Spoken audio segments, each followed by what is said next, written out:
David, man, your Hellboy was super fun. I liked his thanks, swag. man. He had a lot of sauce. Like, Yeah, how much of that sauce was on paper and personality was on paper versus you bringing it to the character?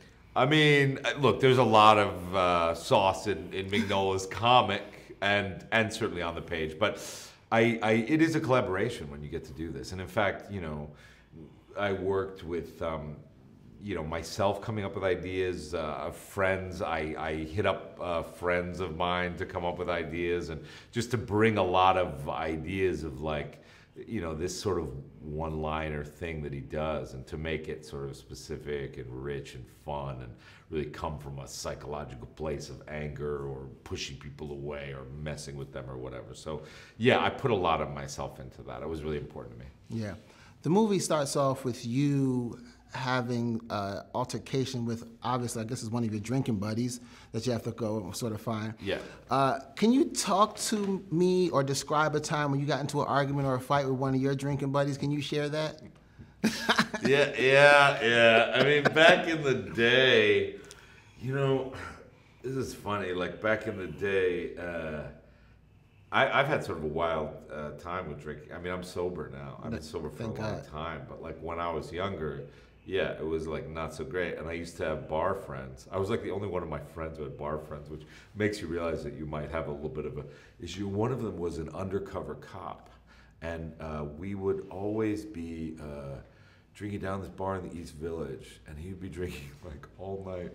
And then it'd be, like, you know, 1 in the morning, and he'd be like, oh, I gotta go up to Washington Heights and, like, do a drug deal. I'll be right back. And he'd go, and he'd come back. And I was like, oh my God, I would be at the bar, and he, like, had a gun and everything. And I would, like, so I guess my story is the anti-fight story, because I never got in a fight with that guy. Oh, that's a good thing, right? I'm watching this movie, and I'm enjoying it. I'm locked in, and I'm like, this is Hellboy. That's the devil. We don't play with the devil. My grandmother would hurt me, you know what I mean? I go to church every Sunday, like, no. Was there any reservation to be like, you want me to play the devil? Like, especially the scene where, like, it's crazy. Was there any, like, whoa, maybe, I don't know if this is the devil when we're kind of playing with it? Yeah, I don't know. I've always liked the weird, dark people in the world, and, you know, I don't know if the devil sort of falls in that category. It does. I mean, I have some devilish qualities myself.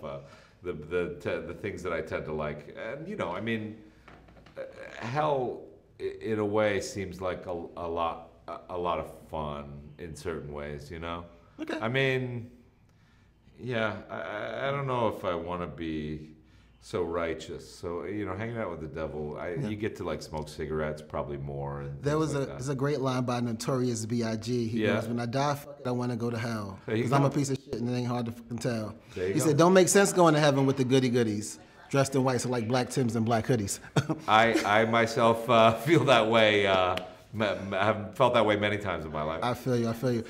One last question. I saw a quote from Perlman about how his Hellboy was able to have sex. And then I thought of The Shape of Water, and there was sex with monsters in there. Why are people obsessed with monsters having sex?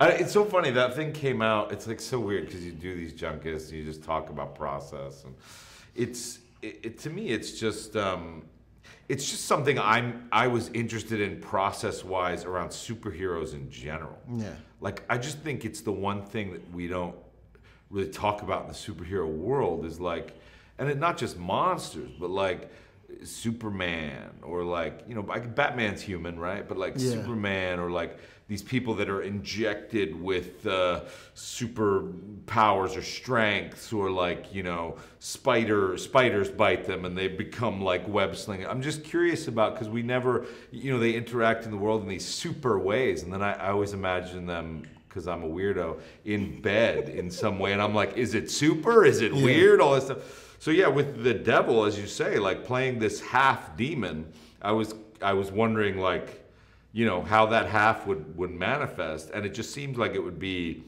unpleasant for a human female or male to experience that. So I sort of had this idea, just based on my own process, where it was that genetically he's sort of predisposed to liking monsters, because that's kind of what his DNA is. And it was part of the thing in our film, because one of the interesting things to me is that he does have an attraction to the Blood Queen. And it's you know, I think part of it is she's a witch. She's a supernatural being. She's not, so in that way, the supernatural of her is what he just is drawn to. And I just found that interesting. But it's funny what things people pick up and then run with. And it's just like, yeah, you're right. I guess sex with monsters is like popular nowadays. I wish I looked that good in the suit. That's why I wear hoodies.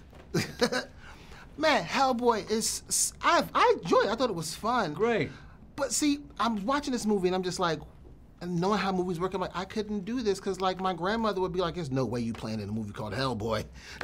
Were there any reservations about being in a movie that plays with demons and devils or anything like that? None at all. No. I don't think, that never comes into it. It's just a movie. I mean, people don't confuse the two, you know. Some people do. Worrying. Yeah. But, you know, no, this was a reboot of the first two. My oldest friend in the business, Johnny Hurt, played Bruttenholm originally. Ron Perlman, another dear old friend of mine, played the original Hellboy.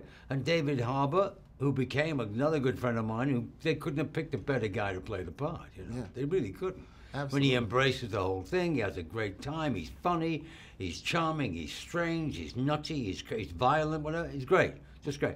And we had that kind of relationship off the set before we started. I took him for breakfast when he kept moaning about English food. So I gave him some, you know, a little verbal. Yeah. English food and then we went from there, and we just got on. So it was, English food is trash, though. Like, I heard of blood You don't sauce. know where to eat, Xilla. I'll have to give you a verbal. I love the tough love that you guys were showing each other in the film. How easy was that to do? Dead easy. Was that all on paper? Yeah, it was, but the intent has got to come from you, the actors. I mean, we changed it around. We worked on the script together with the producer, Lloyd Levin, who was fantastic. Make it tighter, make it more, because that's very important, that father-son thing. But also because, you know, his confliction about being half a beast, half a human, whatever. Why did you do this to me? And I know because, and also the thing he learned, which he'll appreciate later on, is that, you know, Bruttenholm's been a tough father, but, you know, you can't be a father and a friend the entire time. You know, give me a break. Otherwise, he just goes, no, you just be a friend then. No. God, Xilla! Yeah. Xilla, bitch!